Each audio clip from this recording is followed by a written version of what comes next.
What is going on, everyone? Welcome back to the channel. My name is Phil Sarpon. This is Phil's Guide to PsyD. This channel is dedicated to all things psychology, wellness, and graduate school.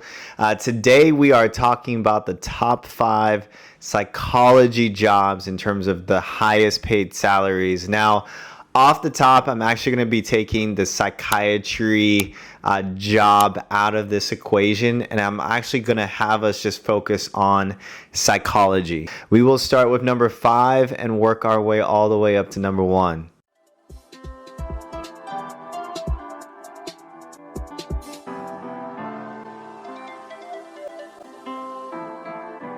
So number 5 is going to be school psychologist. So school psychologists can actually become school psychologists either with a master's or with a doctorate. Doctoral level school psychologists are going to be making around $86,000 and $930 a year. So they might help students that may be struggling a little bit in terms of their academics. They also develop interventions for behavioral and emotional issues. And so if there are students that are having a hard time, perhaps they're getting into arguments or disagreements with other class members or even the teacher themselves, then school psychologists will work together to develop interventions for those behavioral and emotional issues. Number 4 on the list is going to be clinical psychologists. So now clinical psychologists, the average salary for clinical psychologists, at least across the US, is going to be $98,000. They can work in private practice, hospitals, community mental health centers, universities. Next up that we have on the list is going to be forensic psychologists, coming in at $102,000 in terms of annual salary.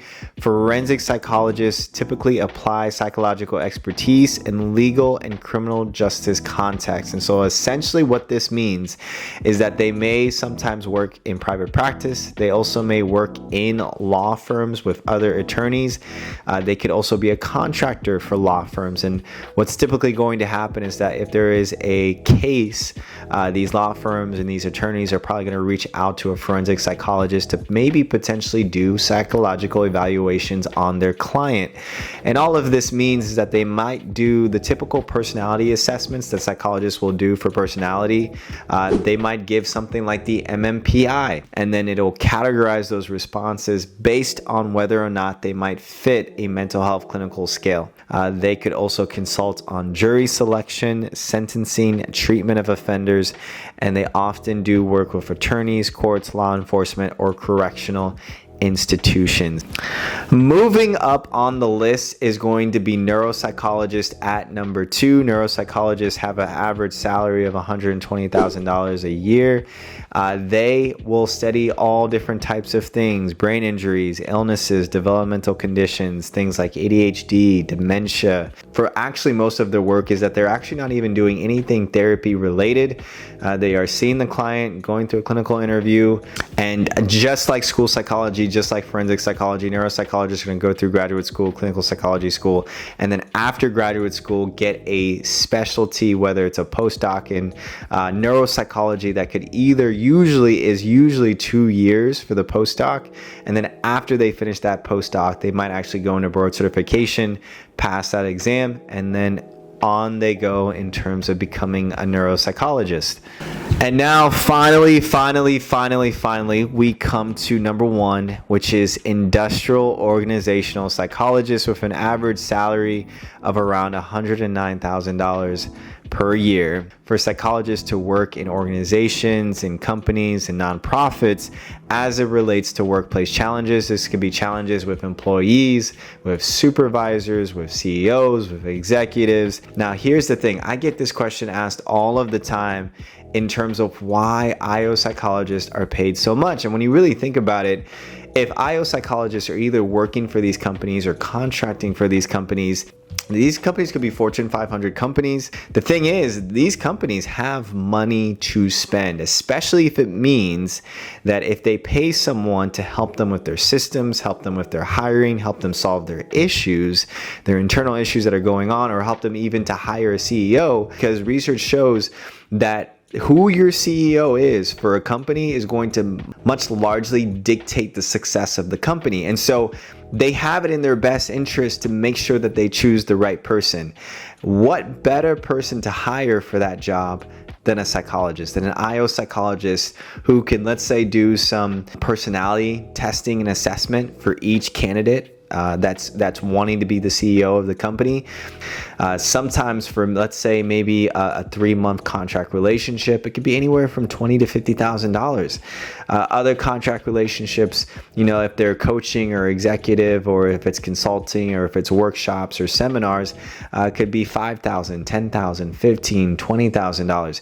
If you add all of that up, an IO psychologist within a span of 6 months is making anywhere from $100,000 to $200,000 for that year, for that contract relationship.